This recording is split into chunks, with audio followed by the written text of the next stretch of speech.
Tiger NTR Janata garage చిత్రం September 2న ప్రేక్షకుల ముందు రానుంది. ఈ లోపు ఈ సినిమాపై నెలకొన్న క్రేజ్ ని ఓ రేంజ్ లో జనాలు క్యాష్ చేసుకుంటున్నారు. జనతా గ్యారేజ్ టైటిల్ తో పిక్చర్స్ మార్కెట్ లో దొరుకుతున్నాయి. ఇక టాటూల సంగతి సరే సరి. తమ అభిమాన హీరో సినిమా టైటిల్ ని టాటూగా పొడిపించుకొని తిరుగుతున్న కుర్రకారు చాలా మంది రోడ్ల మీద కనిపిస్తూనే ఉన్నారు. ఇంకొంతమంది అయితే తమ ఆటోమొబైల్ గ్యారేజ్ కి జనతా గ్యారేజ్ అని పేరు కూడా పెట్టేసుకున్నారు. తాజాగా ఆన్లైన్ షాపింగ్ చేస్తున్న వారిని ఎన్టీఆర్ టీ షర్ట్లు అలరిస్తున్నాయి. 899 రూపాయలకే ఎన్టీఆర్ బొమ్మ వేసిన టీ షర్ట్లు, ఎన్టీఆర్ హుడీస్ దొరుకుతున్నాయి. లిమిటెడ్ స్టాక్ మాత్రమే ఉందట. పైగా ఫ్రీ షాపింగ్.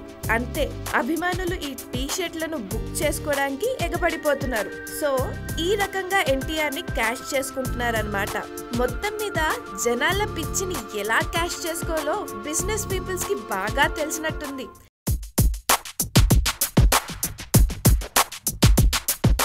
పవన్ కళ్యాణ్ కొత్త సినిమా ఎప్పుడు మొదలవుతుందనే సందేహాలకు నిర్మాత శరత్ మరార్ తెరదించారు. ఆగస్ట్ లో ఈ సినిమా సెట్స్ మీదకు వెళ్లనుందని ఆయన స్పష్టం చేశారు.